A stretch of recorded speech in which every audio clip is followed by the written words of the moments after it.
Great, thanks very much, folks. And I'm going to try and move this through. Just a brief overview. You've heard a lot. Amateur radio and human spaceflight has got a long history. In 1983, we had Owen Geary at W5LFL here at the beginning of the session who started that program.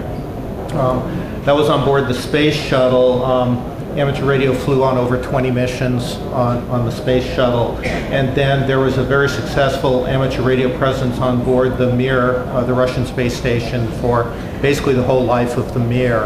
And that also included the joint operations performed between the United States, putting US astronauts up on Mir in preparation for the International Space Station.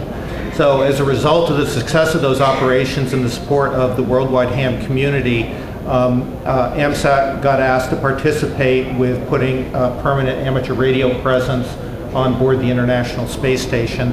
And one of the conditions for that was that it needed to be a true international presence. And so we needed to represent the amateur radio organizations from around the world.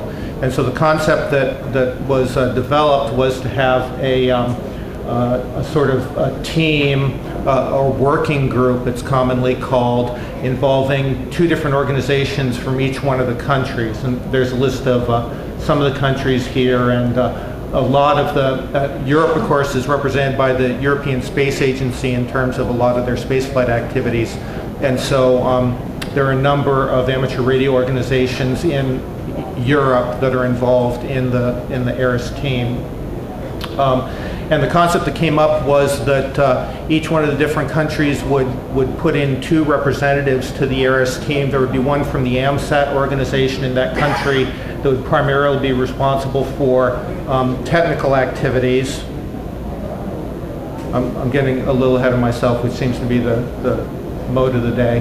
But the AMSAT organizations in each country are supply a representative to handle technical stuff, and then typically it's the IARU representing national organization that supplies a second representative, and they've typically been handling the educational outreach and legal and political issues and things like that.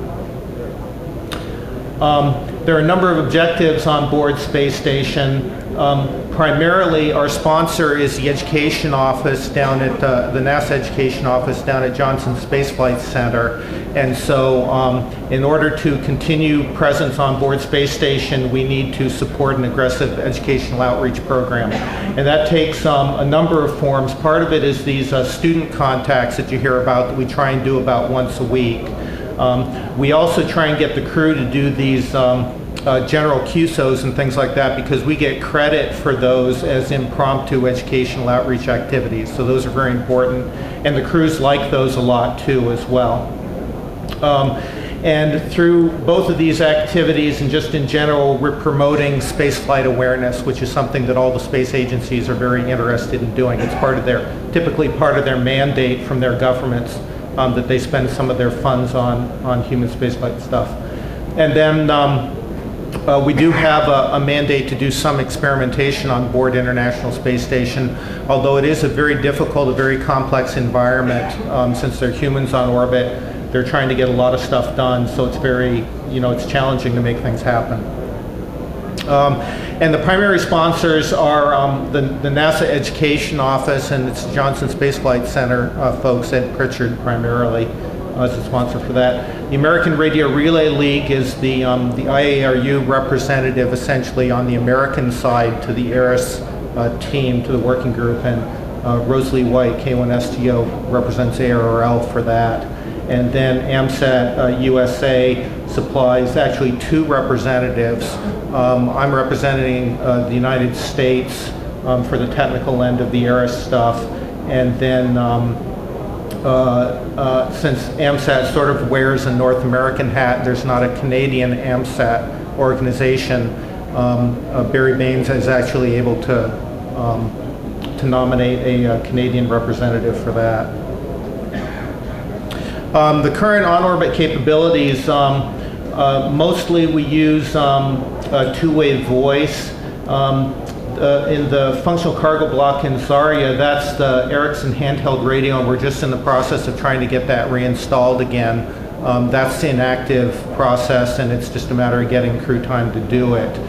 We've had a lot of success with the Kenwood D700 radios. You saw some examples of that from Richard Garriott, and hopefully a lot of you at least had a chance to hear him, if not be one of the lucky 500 people who were able to work him. There are two slow scan television systems up there. One is software based that has to have a laptop computer, and we do not have a permanent laptop computer assigned for amateur radio on board space station. They're a very valuable resource, and so we have to borrow one when we need to do something special, for instance on Richard's flight. We are in the process of negotiating trying to get a laptop computer, but we don't have one that we can just use whenever we want to.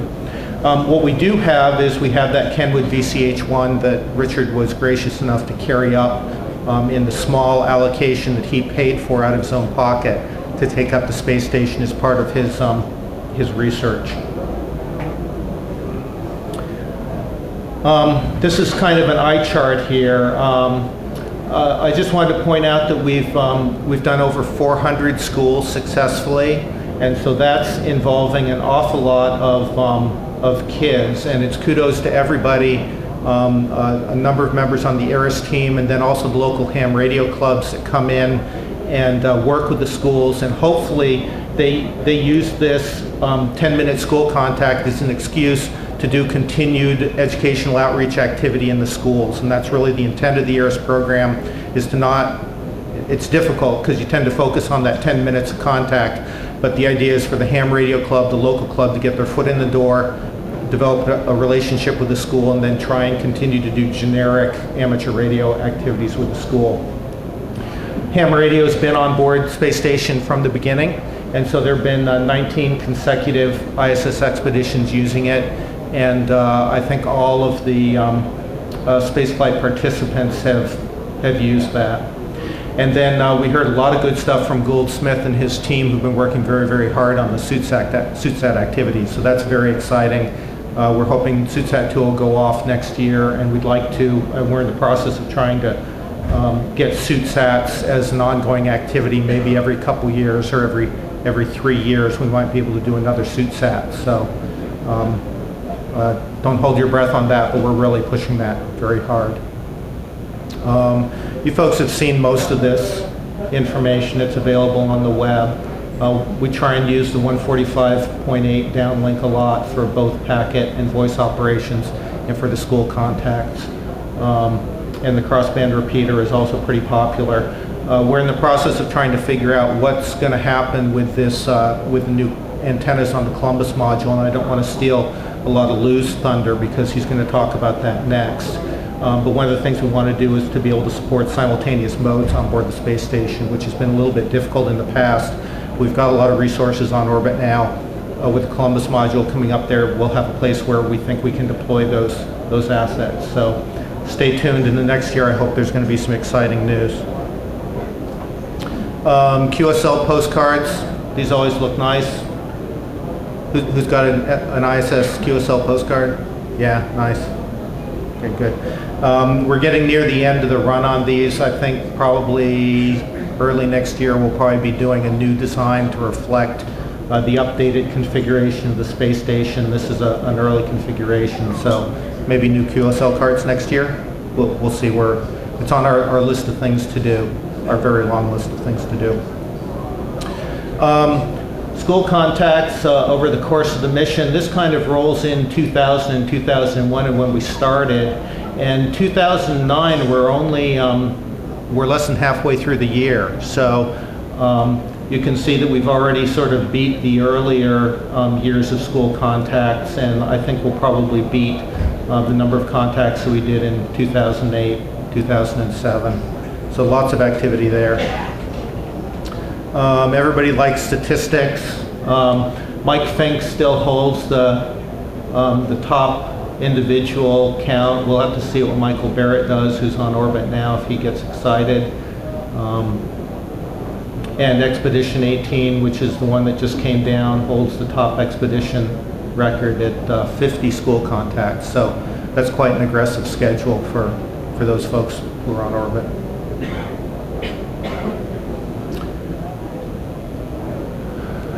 It's very interesting that working on the space station is not like on on MIR. Things have evolved a lot over time. And probably the biggest impact that we've seen is that the MIR crews and the early space station crews used amateur radio a lot for personal contacts and for family contacts. And the space station now has got an internet phone that they typically use to call the ground for doing the family daily interactions. And so we're seeing less ham radio activity for that. And so what we tend to see is that the school outreach activities are very important to the crews. They're spaceflight enthusiasts, and they really want to do these school outreach contacts. So we get a lot of support from the crews for that. And then you can tell when there are really excited hams who are on orbit, because all of a sudden they start using the radios a lot. And one of the things we try and avoid is we try and not put pressure on crew persons who aren't really interested in amateur radio to get on the radio. We encourage them, but we don't put pressure on them because we don't want to annoy these people. But then Kenneth Ransom, who does a lot of the crew training down at Johnson Space Center, is very good at trying to encourage crew members and generate dyed-in-the-mold hams who'll get up there and do lots of experimentation and things like that. So the problem is that we've been up there on Space Station for 10 years now, and we can see that it's just really difficult to get crew time to do stuff because they're very busy. It'll be interesting to see what happens later this year with, the space station is going to start hosting 6-person crews. And so hopefully that's going to ramp up how much research happens on board Space Station, but we're also kind of hoping that that's going to decrease the workload in terms of maintenance and stuff on some of the crew members, and maybe we'll start seeing more general ham operations because maybe the crew will have a little bit more free time on the weekends. So keep your fingers crossed for that. But the bottom line is we're going to try in future versions of ARISS hardware on orbit to try and make it a little bit more automated to allow us to do some maintenance on the ground so that we can change modes, things like that from the ground instead of having to ask the crew to do it. And it's a balance between ease of flying, commercial off-the-shelf hardware modified for spaceflight versus developing dedicated hardware that is fully automated and allows you to control it from the ground. And it's a tough balancing act. You heard quite a bit about Richard Garriott's flight, which was very exciting. Charles Simonia was just up a while ago, and he did a fair amount of ham radio operations. This was his second flight. He was the first spaceflight participant to fly 2 times. And he came down and he said he was very excited about doing the amateur radio stuff. I don't know if he'll fly a 3rd time. If he does, I predict we'll see even more amateur radio operations out of him. But he also ran the slow scan television some. One of the problems with that, as Richard mentioned, is that it uses batteries, and we do have high on our priority list to develop a battery eliminator circuit for that VCH-1 so that it could then get left sitting out, looking out the window for more slow scan television stuff. We've been talking to Space Adventures. You may have been seeing press releases recently that they're negotiating with someone to go up as another spaceflight participant in the fall.